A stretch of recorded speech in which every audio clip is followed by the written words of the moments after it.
Hi guys, welcome to the Church Split. My name is Will, and this is a very different episode than what I normally do and than what we normally do on this platform in general.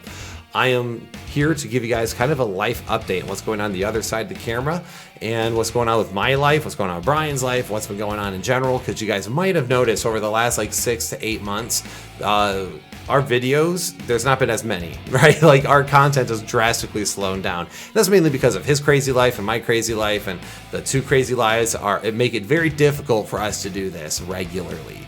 So I feel like one of the big things for us is that we want to be open and honest with you guys, and this is a way I want to do that. It's just by giving you guys a simple update. Now, it's nothing bad, so don't think there's some sort of impropriety that's happened behind the scenes, and that's what's really been going on.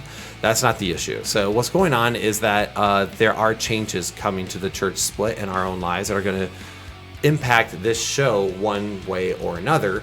But I think it'll end up being for the better of this show, and I'll explain why that is. And so let me go ahead and go through that. So first off, I will be moving. I will be changing geographical locations to another state. I'll be moving from Michigan to Indiana.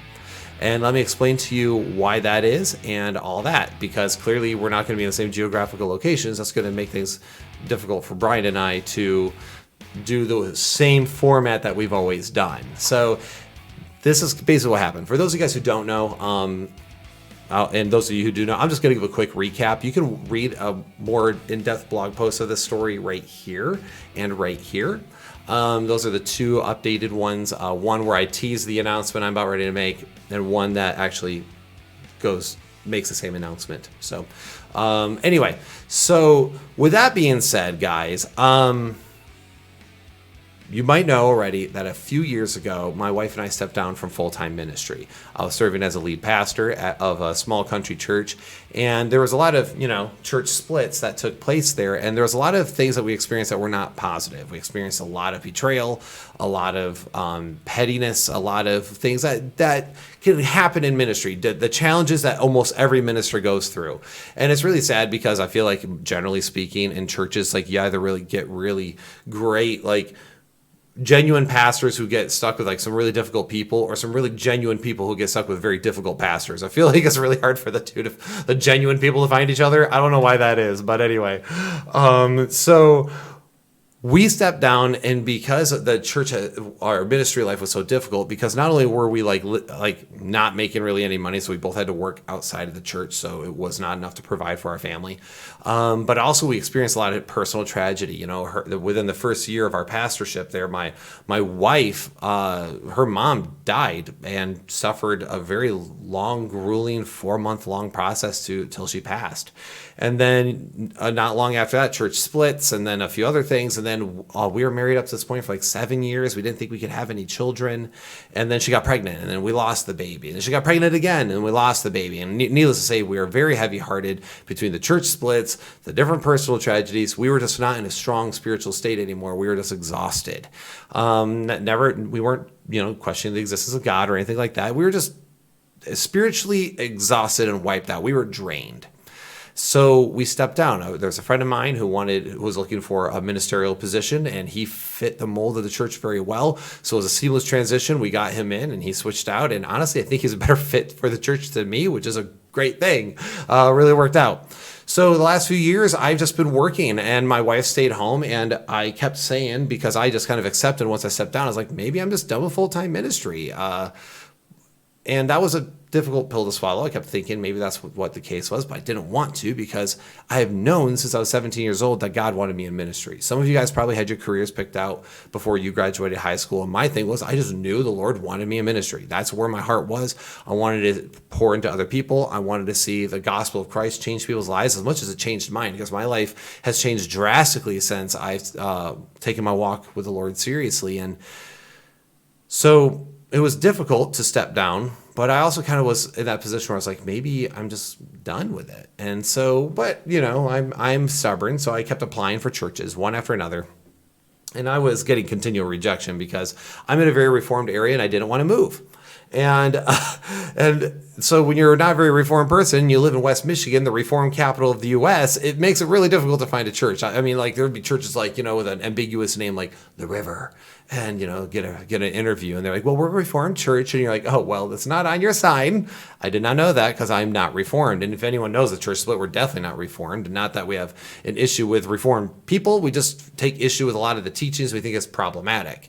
So we were like, well, for me, obviously, that's not going to work. And then one church seemed like a lot of things lined up really well, but he goes, well, I just can't get behind your atonement views. And I'm like, okay, that's fine. So, and basically kind of what I started doing when I'd have interviews with churches was I'd just be like, all right, let me just get my controversial views out of the way now, because the doctrinal questionnaire is bound to come. So if these are areas that you want clarification on, or these major areas that you don't think you could get behind with a church or have someone in leadership for your church with that, fine, just let's just keep soaring. And you guys can move on to the next person. That way no one's wasting each other's time.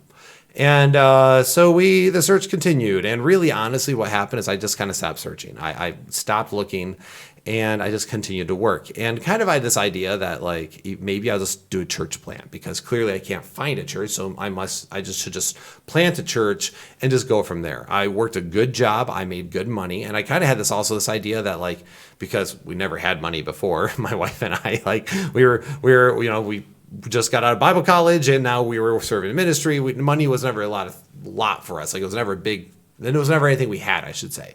So I got this good job that gave us money, and it was really nice, and we were super comfortable now. She was able to stay home. We were able to do nice vacations. We were able to just live comfortably and within our means, and also save money. It was a very blessed position to be in. We knew that, but at the same time, I couldn't get this nagging out of my heart and mind that I needed to be doing more ministry.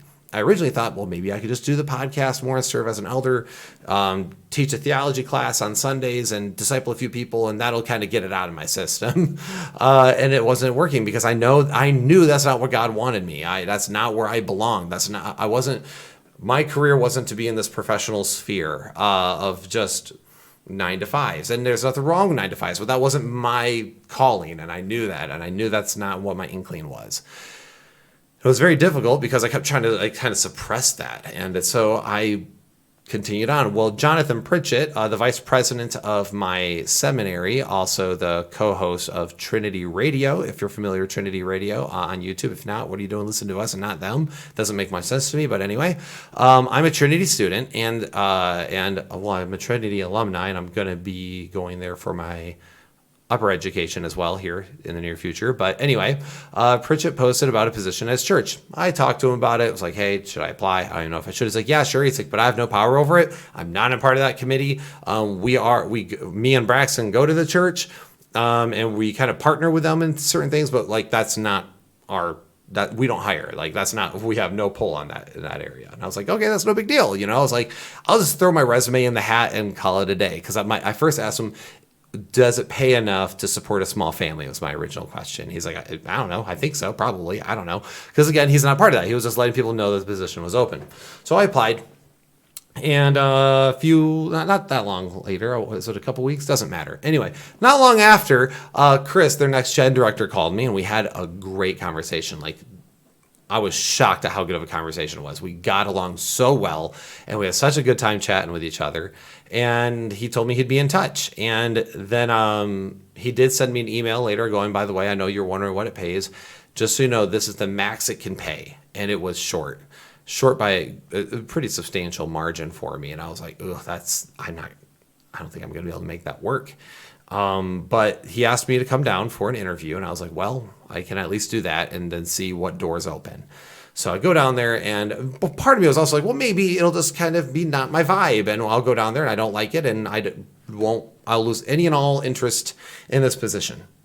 And the opposite happened. I loved it. It was awesome. It was everything that I would want in a ministry, between the faculty, the team spirit, the way everything worked there. And that made it really hard, because on our way up, I kept trying to think, how could I rig that low number that I can't make work? And how can I rig it to make it work? Can I do that? I don't know. But then I kept thinking, but then I have to move, and then I have to leave all the things behind here. Because the reality is, moving wasn't going to be easy.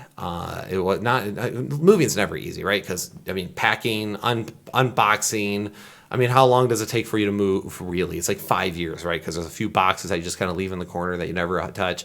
Don't really want to deal with that. Plus, it's in like Indiana, and let's just be honest, Indiana's mostly fields. No one goes to Indiana because it's cool, right? You know what I'm saying? Just kidding if you're from Indiana, but you know what I mean.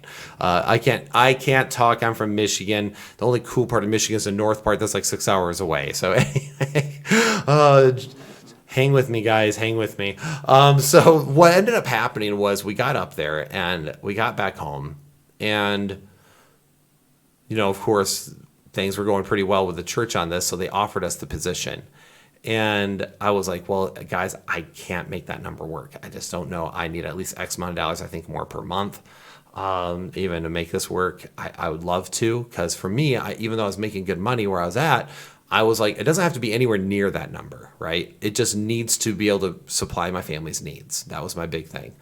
So I was like, well, first, let me call around and see what I can do, because I figured, I was like, well, my seminary's in the same city. The president and vice president of my seminary go to this church. Why don't I give them a call, see if there's something that we can do, well, we can work out. And of course, Braxton, he checked all the numbers that he could. He talked to some of the people there, and Trinity just wasn't really looking for another position. There wasn't any more room in the budget. Essentially, just bring on another person onto the payroll for no real reason besides we're going to make him do these other things because we made a position for him. They just weren't in that position, and that's perfectly fine.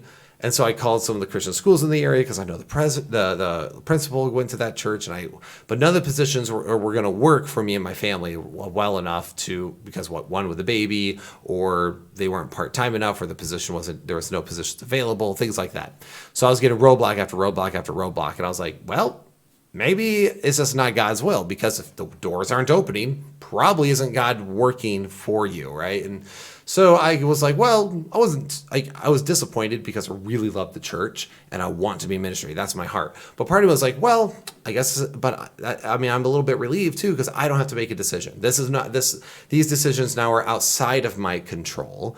And so therefore I can just turn it down and no harm, no foul, and move on. I can keep working my very comfortable job and keep going. So that Monday, I decided I was going to text Chris and ask if I could chat with him, and then just kind of inform him of, hey, this is not coming together. I think I'm going to have to turn it down. Of course, Chris beat me to it, and he texted me and asked if we could talk Thursday. And I was like, sure, I guess. And I figured that if nothing else, it would allow me the opportunity to turn it down personally.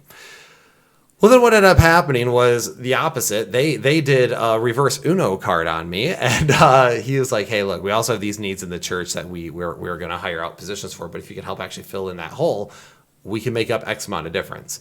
And that was the exact number I needed. Like, in my mind, I was like, I can make it work if it reaches this. And I was like, oh my word. Now I actually have to make a decision. So I get off the phone with Chris and I look at my wife, who was with me, obviously. And I was like, so what do you think? And in my mind, I'm like, this is insane. We're going to be cutting our income in half. Things are pretty good for us here. Why am I still so wanting to do this? Like, ministry was horrible to me and my family. But yeah, here I am. And she goes in the call, and you have to understand my wife. If you knew her, she does not like things disturbing her peace. She likes things secure, consistent, and nothing is more disruptive in life than a move and a pay cut, right? So, and I looked at her, I was like, so what do you think? And she just goes, I know it sounds crazy, but I think we should do it. And I was like, nah, you're crazy. Okay, hold on. We can't just make a decision that quickly. This is a big decision. You just made it too quickly. And of course, she told me that she'd been praying about it since we first went down. She's been really praying that the Lord would just open that up to that number if it was his will and if he wanted us there. So Callie at this point took that as like a divine sign, right? And of course me, I'm Mr. Practical and control freak, so I'm really struggling with just being like, yes, I really want to, but also comfort, right? And I was like, okay, I need to really think about this, because there's a lot of things with this that, I really need to contemplate. So the other issue is that I had to keep thinking what I was going to do to my friends here, because even though ministry, I say was terrible for us, it really wasn't. I'm surrounded by some of the best people in my life that I've ever met in my entire life, and it's all because of my ministry that I was able to partake of here, that I was privileged to pastor here. Brian and I wouldn't even be friends if it wasn't for me moving from Virginia to Michigan all those years ago. If I didn't do that, Brian and I wouldn't be friends. The show probably wouldn't even exist, or if it did, it wouldn't look nearly as good. Because trust me when I say Brian is a major factor in keeping the show looking good. So that was a big deal for me. So I was like, I don't know. So what I did is I went over to his house, and Brian's got a lot going on in his life right now, and and don't worry, it's not like he's dying or anything. It's just a little chaotic. And so I was able to squeeze an evening to go over, and him and I were chatting, and he was rebuilding his deck, by the way. It looks amazing, but he did a great job. If you ever need carpentry work, just kidding. Brian's not a contractor. So I went over to help, and then him and I were chatting afterwards. And basically I was like, hey man, I'm really considering this, and I need to know if we're going to be cool. Like, if I take this and I leave, can we still be friends? And Brian, of course, being a bro, is like, I'm not going to tell you to take it, because that's dumb. I'm not going to tell you. I'm not going to lose my best friend here. Like, I'm not going to tell you to move away, but I'll support you. Oh, of course, it's that whole selfishly no, but actually yes. And any good friend would respond that way, right? So that's just how we are. We're like, well, I don't really want you to leave, but I'm here for you. So that was a moment where I was like, hey, Brian's cool. And I had a few other friends I talked to, and all my friends were super supportive. Some friends were just like, yeah, you need to go do it. Right away, we're like, what are you doing talking to us about it? Go. So everyone we talked to was excruciatingly supportive. And so my wife and I were like, all right, we need to sit down and really figure out if we're going to do this. So we made out a list of pros and cons. And of course, we noticed on one side was friends and family, and then basically materialism, right? Financials and all this stuff. And then we're like, over here, was impacting the kingdom of God, discipleship, more of that than ever before, a great supportive ministerial team, changing, building a great city for God, and all these things. And then I was like, well, the only thing that's not materialism, and this is what we kind of realized too, that's not materialism, is this column. The only thing that's not materialism here is friends and family. But friends and family, we still have them if we go over here. We're just in a different location. And so then we're like, that kind of was revealing, right? And when you start realizing that you've been thinking probably too much of this world, so to speak. So then there was a question that Brian told us we needed to ask ourselves. And this was actually a really good question, one that I wouldn't have thought of on my own because my brain was too overwhelmed almost with all of it. And he was like, you need to ask yourselves, what has been your life goal and which decision brings you closer to life goal? That's going to be a big deciding factor for you guys. That's something you need to ask. So, of course, we asked that question, and the answer was obvious. We've known I knew since I was 17 years old that I needed to be in ministry. She's known since she was, in school too, that God wanted her in ministry. When we were engaged, we committed to that. So what has been our life goal? And we're to impact the world for the kingdom of God. Which decision gets you closer to that? And we're like, well, obviously taking this position. And it's not because it was the first position that was offered either. In fact, I kept wanting God to not really offer a position if it didn't work, which is why I kept being very open and honest about my beliefs. But when I presented my most controversial beliefs to them, and they're like, oh, okay. Yeah, well, as long as you're not beating your drum on that and making everyone else affirm it, and you do a window shopping approach, these are different views of this, we're fine with that. And I was like, yeah, that's what I like to do when I teach theology. They're like, perfect. No big deal then. And I was like, oh, okay, just like that. And in fact, there are some people there who agreed on me on quite a few of those issues, which is cool. But anyway, so we asked ourselves that question, which one brings us closer to our life goals? Well, clearly it's taking this position at the church. And so I was like, okay, if that's the case, then that's what we need to do. So I wrote down on the piece of paper, are we moving to Indiana? I flipped around, pointed at my wife, and she looks down, she goes, yes, I think that's the right choice. And Kelly's known since the beginning, right? Because she's spiritual. She's bathing this in prayer. And of course, I realized at this point, I was looking at things purely pragmatically, even though I had a huge spiritual tug to do this. But the only thing that was holding me back was, in a sense, my pragmatic desires. And I was like, well, this fulfills all the things I've wanted. All the things I've been praying about with ministry, it's actually answered in this situation. And so just because it's not going to, yeah, and of course, life changes. There's different chapters and there's different ways you go about it. And so this was a thing that I realized I needed to do. And I realized it was the answer to all my prayers that I've been wanting. And it kind of answered that big hole in my heart, which was ministry that was left. So what I did is I called up Chris and told him we're taking the position. And then ensues the rest of the last multiple months, what's been going on behind the scenes and why there's not been a lot of content, because we're trying to get this house right. We were trying to get the house ready to move. We were changing things to get this house more desirable. We were checking out houses down there. My wife would like at one point like just drove down for an entire multiple day escapade to look at a bunch of houses so we could put offers in on different houses and one thing after another. And it's been a lot. And so that kind of brings us there where to the end here, which is, that's why we're moving and we're going back into full-time ministry. And I'm really excited. And I realize that when it comes to the kingdom of God and the work that we're doing here, we've had people on who are like scholars and theologians and philosophers on this channel, but we've also had just people, right? The people who are just normal, average, ordinary people. And we see the impact that this has had. And this ministry has become very near and dear to Brian and I. It's one of the things that we love to do, not because, we just want to put more things out there on the internet, but just because we see lives change because of it. And when I realized that that's one of the reasons why I love doing this, and if I'm able to do that in person, personally, in ministry, then why wouldn't I? The cost really is too great. We have a world that's like decaying around us, and things are more falling into more and more moral absurdity, really, and philosophical blunders, and just the whole thing is just crumbling. Really, it's on fire, right? You look around and you're like, yeah, this is no longer a Christian nation. This is what postmodernism has essentially wrought. Is this?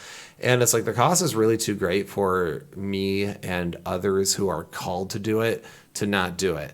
And I knew that, and so I needed to get back into the game. So the Hess family is back on the move, and we are back in full swing, and we'll be serving as youth directors and missions directors at our new church down in Indiana. And what will be cool, too, is I will be working in a local university there with a Ratio Christi chapter, if all goes according to plan. I will be working with another ministry there that's an abstinence ministry to work in the schools. I'll be doing a lot of those things, which are boots on the ground ministry, which is what I love to do. As much as I love to teach and all that, like on here, I have a lot of fun and reactions and all the absurdities that take place on the church split. My real heart is boots on the ground ministry. That's really where it's at. And so that's what we're going to be doing. So what does this mean for the channel? So obviously, this means that there's going to be a lot of changes. Brian and I will still be doing a show, and we have committed, both of us, to doing weekly segments. And let me explain what I mean by that. I plan to do my own weekly segment where I do where I teach through a particular topic, because I'm a theology nerd, right? That's what I am. I love theology and philosophy, so I want to go through different things. And some of the things that we have on our unapologetic series on our channel, like if you look through our theology classes or apologetics classes, where it's just recorded on a really crappy audio in a classroom, I will probably want to do some of those things here, like bring the Problem of Evil series. That's been a big hit.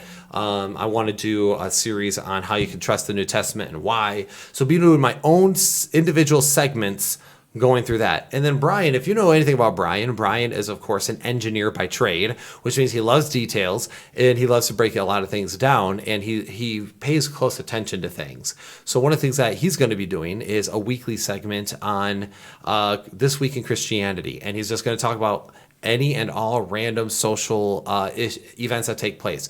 Probably similar to the sort of content that without the same like style, obviously, but probably similar stuff to like what you see with Jonathan McCrae with What Do You Mean? Like he does a lot of those sorts of things. So Brian's going to be doing that. And then what we would like to do then is once a week do an episode together where we are doing this now side by side together, and probably try to live stream those. So that way we can talk about the episodes that came out that week, and we can talk to you and interact with you guys and talk about whatever topic it is that we feel like talking about at the time.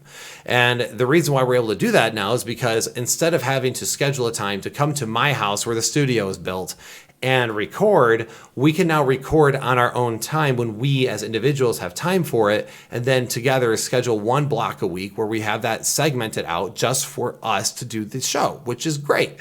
And Brian already has like an incredible setup at his house, by the way. He's been preparing as well, and it looks awesome. And I'm just really jealous of his setup. I am not going to lie. But again, remember, I told you, the only reason why the show looks so good is because Brian was part of it. He's doing the same thing at his show, so his side will look a lot cooler than mine, most likely. But and so basically what I'll do, because the church also is really big on online ministry, which is, I think, another reason why the Trinity Radio and all those are involved with it, because, again, the internet is another mission field. So the church did say that they are willing to let me do the church split still and keep continuing what I'm doing here. So it's really great, like, coming together, and it's going to be really fun because Brian can do what he's passionate about, which is a lot of social commentary. I can do what I'm passionate about, which is theological commentary. And then we can do what we're passionate about, which is doing the show together, interviewing people, whatever it is that we feel like doing. So you can look forward to that coming. There's going to be a lot more content coming down the line. Also, the other thing is I want to make sure that I communicate to this differently. You're going to hear more of a push toward Patreon and other things like that. And the reason for it is because even though my wife and I can survive on the new income, it is cutting our income in half. And you guys probably already know this is economically trying times. So we are going to be making more of a push toward that just to have more support. So here's the thing. If you want to financially support us, you can join us at our Patreon down below. That would be huge help for me and my family and Brian and his family. That would be a big help to all of us because this show takes a lot of time, and we don't like to do this show haphazardly. We like to actually put effort into it, and we like it to be edited well. We like it to have a certain level of quality as far as like facts that are spoken. And, we've had a few misspeaks in the past, but we want to make sure that we are bringing our A game when we can, and we want to do it all the time. So that takes a lot of time and effort. And we've pretty much have funded this entire show mostly ourselves. We've had faithful patrons there who have helped us buy different things. They bought. You guys have helped us buy like an editing laptop, the new mic arms, things like that have really helped. But a lot of the other equipment, the camera we're recording on, for example, or any of the background stuff, and a lot of that comes out of our own pocket, which is going to become more difficult to do. And also, so that's why I'm saying if you guys would like and you want to support us, please support us on Patreon because it would be a big help for us and our family. Never did we care about it before as much. It just helped us get upgrades as we needed them. But now it's at the point where, we could probably use our family as a ministerial support for what we do. But again, this isn't me begging for money, though. This is if you feel called to and you want to. If you want to partner with us, and that's what I would call it, a partnership, because we do plan to be more involved on Patreon as well. Also, if you guys want to ever chat with us, feel free to find us on any of the online platforms or shoot us emails, or you can join the church split discussion and apologetics and discussion Facebook group. So that is basically what's going on, guys. We really appreciate your prayers. There's been a lot of life change with this whole thing going on with the move, and that's really impacted Brian and I's personal lives. Like, it's difficult because when you've been best friends and by each other all the time, like, that becomes difficult to separate. We had a very close-knit friend group that we always hung out with, and with everyone kind of moving away and stuff, it's very difficult, so we'd appreciate your prayers as we move forward. We appreciate your prayers for wisdom, and that's the biggest thing I'm asking right now is just prayers, because God provides and he continues to provide, and clearly, he's provided it for us up to this point. He's going to keep providing for us after this point. I'm not worried about that. So I'm just saying, if you guys would like, please support us down below. And if not, if you can't financially support us, then please just share the show around with people whom you know would enjoy it. and leave us 5-star reviews. Help to like the videos when they come through, to leave a comment, just help build that algorithm up. Those things alone can help build this show, and it would be a big help. And we want to keep serving you guys. We want to keep also being personable with you guys, because one of the biggest things, a lot of ministries, is that they don't take the time for people, but because there's just too much. But Brian and I, we really like the idea of a personal connection with people, so we still want to keep talking with people individually. And that's one of the things that takes a lot of time, is sometimes someone wants a phone call, someone wants to get together for coffee, or someone needs a Zoom chat, and whatever. These are just things that we do. Otherwise, we would covet your prayers as everything goes forward, that everything goes smoothly, especially as I have to set up somehow all of this without Brian's help, and he's very good at this sort of thing, because he does tech for a living. So just prayers are appreciated. I am very excited for the next chapter of our life, and I know things are going to be really exciting, and God's got a lot of cool things in store for us. He's already revealed that this far. But otherwise, guys, I appreciate all of you. Thank you guys so much for supporting the show. So keep an eye out. We're going to start, hopefully, it can also, first off, give us some time, right? While we are getting moved and settled in, there's going to be a bit of a break in content, because I can't record out of a box. So we got to get things set up. I got to figure out if I'm going to be recording from the church, depending on what the setup is able to be there, or if I'm going to be recording in some sort of studio at home. We got some things we just got to figure out. And so once we get all settled in, guys, you're going to see some changes in content, but those are things I'm really looking forward to, is a segment for me to do my theology stuff, a segment for Brian to do his social commentary stuff, and then, of course, a segment where we both do our own. And we want to do about three videos a week if we can. And I think that would just really help increase not just the algorithm, but help try to get us to cover all the things we want to cover. And the reality is we just haven't had time the way we've been trying to do it. And this way we will be able to. With that all said, that was the update. A lot going on, but enough of all this blabber. I will talk to you guys all very soon. So take care, and God bless.